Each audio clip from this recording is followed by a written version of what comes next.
Welcome back to my channel all story kids. Akbar Birbal की हिंदी कहानी का शीर्षक है लहरें गिनना। एक बार की बात है, बादशाह अकबर के दरबार में उनसे नौकरी मांगने की फरियाद लेकर एक व्यक्ति पहुंचा। उसकी कुछ देर बातें सुनने और बुद्धि की परीक्षा लेने के बाद बादशाह ने उसे चुंगी यानी टैक्स वसूलने वाला अधिकारी बना दिया। बीरबल भी उस दरबार में मौजूद थे। उन्होंने उसे कुछ देर ध्यान से देखने के बाद कहा कि बादशाह, यह व्यक्ति ज्यादा ही चालाक लग रहा है। ये जल्द ही कुछ न कुछ बेईमानी जरूर करेगा। होते होते कुछ समय गुजरा और तब तक उस व्यक्ति ने टैक्स वसूलने का काम पूरी तरह संभाल लिया था। एक दिन बादशाह अकबर के पास एक दो व्यक्ति उस अधिकारी की शिकायत लेकर आए। शिकायतें मामूली थीं, इसलिए उन पर ज्यादा किसी ने ध्यान नहीं दिया। उसके बाद रिश्वत लेने और जनता को परेशान करने के आरोप भी उस अधिकारी पर लगने लगे। इतनी शिकायतें आने पर बादशाह ने सोचा कि इसका तबादला ऐसी जगह कर देता हूं जहां इसे बेईमानी करने का मौका ही न मिल पाए। इतना सोचते ही बादशाह ने फैसला किया कि उसे अस्तबल का मुंशी बनाया जाएगा। फिर अकबर ने मन में कहा कि अब घोड़ों की लीद उठवाने के काम में ये क्या ही बेईमानी कर पाएगा। वहां मुंशी के पद पर पहुंचते ही उस व्यक्ति ने फिर रिश्वत लेना शुरू कर दिया। उसने सीधे घोड़े की देखभाल करने वालों से कह दिया कि तुम लोग घोड़ों को कम दाना पानी खिलाते हो। इसका पता बादशाह को चला है, इसलिए मुझे लीद को तोलने के लिए भेजा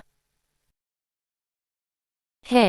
अब अगर लीद का वजन कम हुआ तो सबकी शिकायत बादशाह से कर दूंगा। इस तरह से उस मुंशी से परेशान होकर हर घोड़े के हिसाब से उसे 1 रुपये लोगों ने देना शुरू कर दिया। ये बात भी कुछ समय बाद अकबर तक पहुंच गई। उन्होंने मुंशी को सीधे यमुना की लहरें गिनने का कार्य सौंप दिया। फिर बादशाह के मन में हुआ कि अब यहाँ तो यह कोई बेईमानी कर ही नहीं पाएगा।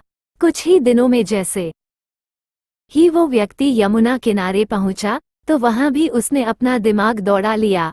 वो नाव से सवारी करने वालों को रोक रोक कर कहता कि मैं लहरें गिन रहा हूँ, ऐसे में तुम लोग यहाँ से नहीं निकल सकते हो। इसी जगह पर 2-3 दिन तक रुकना होगा। रोज रोज ऐसी बातें सुनकर नाव चलाने वालों ने अपने कार्य को जारी रखने के लिए उसे 10-10 रुपये की रिश्वत देना शुरू कर दिया। अब यमुना किनारे भी वो व्यक्ति खूब बेईमानी कर रहा था। 1-2 महीने में ये बात भी बादशाह तक पहुंच गई।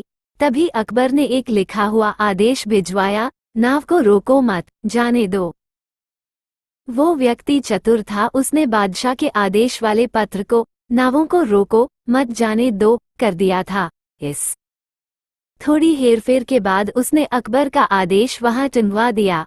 आखिर में उससे परेशान होकर बादशाह ने उसे नौकरी से ही निकाल दिया। तभी बादशाह को बीरबल की बात याद आ गई कि ये आदमी बेईमानी जरूर करेगा।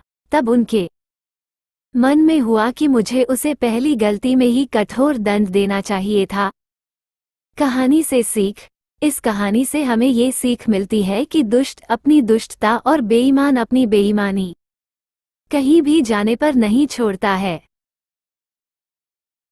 ऐसे ही रोचक और मजेदार कहानी के लिए मेरे चैनल को सब्सक्राइब और लाइक शेयर करना ना भूले। Thanks for watching.